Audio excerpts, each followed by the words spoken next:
Fala galera, beleza? Aqui é o Maurício e hoje é mais um dia negativo para o mercado cripto, mas nós temos algumas curiosidades, algumas peculiaridades do dia de hoje para poder analisar, tá? Por isso eu removi todos os estudos que eu tenho aqui para eu poder mostrar para vocês algumas outras possibilidades, algumas coisas que estão acontecendo, beleza? Então já deixa seu like aí para eu poder saber que você está gostando do vídeo e lembrando que se tiver algum ativo que você quer que eu analise aqui é só deixar aí nos comentários, tá? Então vamos lá. Primeiramente, rápido, Ibov está fazendo já um segundo padrão de indecisão, né? Depois dessa forte alta que teve aqui, um padrãozinho de indecisão.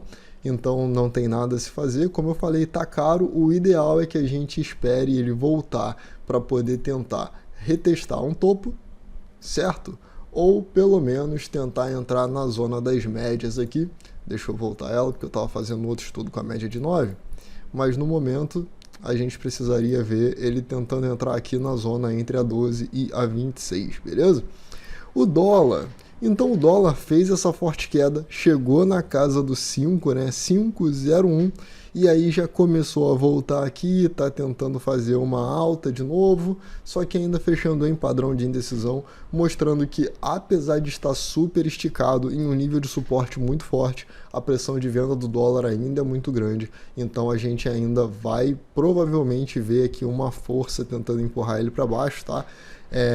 Mas eu não acredito em momento de venda agora.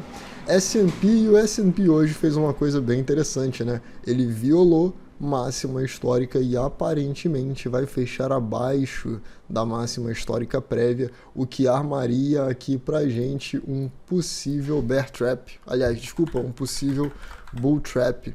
E aí todo mundo que comprou aqui provavelmente vai tomar um corre no momento em que a gente tiver a primeira venda negociada abaixo da mínima do candle de hoje no S&P. O ouro, então o ouro hoje chegou a afundar, entrou na zona de compra das médias e já está formando um padrão de reversão para alta. Então o mais provável para o ouro para os próximos dias é um rompimento da máxima aqui, fazendo um pivôzinho de alta, tá? Para poder tentar fazer mais um pullback e continuar subindo. Isso é o que o gráfico tem mostrado para a gente. A próxima resistência, obviamente, é aqui nesse topo anterior, tá? E a gente vê uma coisa bem interessante, Ethereum em relação ao Bitcoin. A questão é, quando a gente olha para as médias e em direção ao movimento principal, o que a gente pode imaginar que está acontecendo aqui é um pullback do Ethereum nessa linha de tendência de baixa aqui, para ele armar um padrão de reversão e tentar voltar a subir, beleza?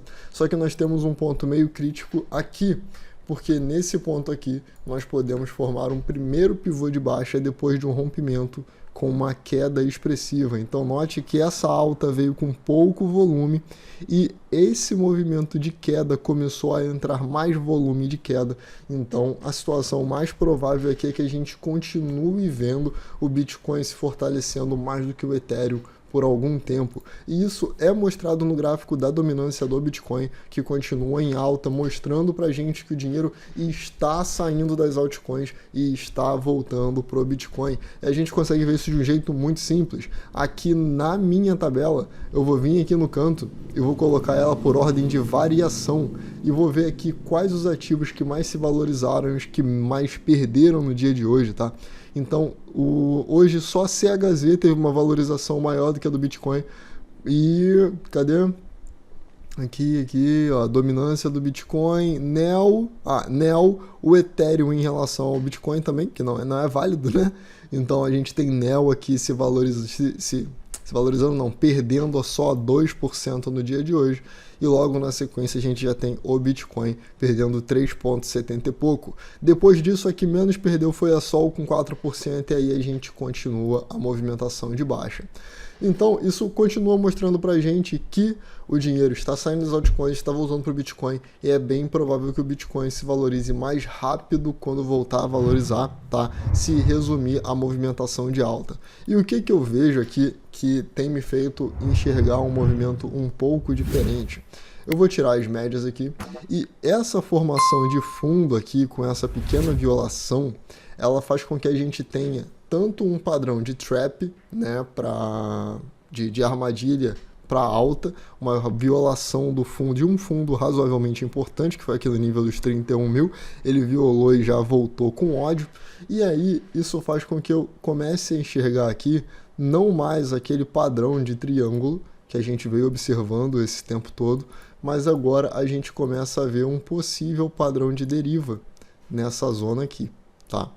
E isso faz com que o preço esteja caindo basicamente por inércia e que em algum momento as pessoas podem parar e pensar, opa, peraí, talvez vender aqui não seja a decisão mais inteligente que eu vou tomar na vida. E aí elas podem voltar a pensar em comprar, se isso daqui for de fato um padrão de deriva, tá? Por enquanto, sem dúvida nenhuma, sem questionamento algum, o movimento do Bitcoin é para baixo, beleza? Então, pelo menos para os próximos dias, aí de repente mais uns 2 ou 3 dias, o mais provável, muito mais provável, é que o movimento seja de queda. E como vocês já sabem, para mim, só começa a alta a partir do rompimento dos 40 mil e, de preferência, fazendo um pullback aqui na zona 2,36 para poder voltar a subir, porque a gente sabe que nessa zona 2,36 a gente tem uma quantidade de volume muito grande, foi o ponto mais negociado do Bitcoin, foi aqui na faixa dos 36, então se ele for voltar a subir, um pullback nessa região é muito importante, tá? Muito interessante, porém no momento tudo queda, beleza? Queda, queda e queda. Bom, além disso daqui, a gente tem que olhar para a ADA, que é uma das moedas mais importantes no momento também, e ela também segue perdendo, e aí se ela perder esse fundo, o negócio pode ficar mais feio, porque ela começa a dizer que vamos ter um provável pivô de baixa nesse ponto aqui, tá? E aí a gente poderia já considerar como um pequeno alvo só desse movimento aqui, jogando para baixo em 100%, ou aqui em 1,29, ou aqui em 1,10, tá? Sendo esse o movimento final desse pequeno pivôzinho. E perdendo esse pivô aqui, as coisas começam a ficar um pouco mais intensas. E aí a gente vai começar a ver a possibilidade de que o pivô formado seja esse, jogando ela aqui para o primeiro alvo em 1,08 e depois em 0,89, tá?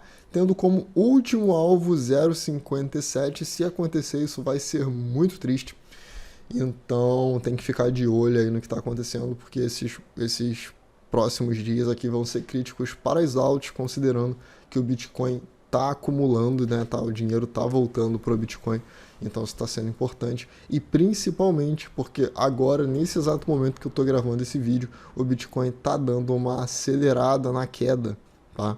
Não é muito, mas ele está dando uma acelerada na queda, e a gente vê isso refletido nas altas com muito mais força. Então ADA vem caindo um pouco mais forte, AVE caindo mais forte ainda, tentando já perder esse fundinho aqui. Eu acredito que não segure, aqui é a zona de 280 e tal, eu acredito que ela não segure, mas para quem está pensando aí para mais longo prazo, ela é uma zona muito boa, tá? Ela segurou aqui muitas vezes, então de repente uma comprinha aqui com stop bem curto é válido. E delas aqui também é importante a gente falar da Litecoin. Cadê a Litecoin? Agora tem ordem alfabética aqui.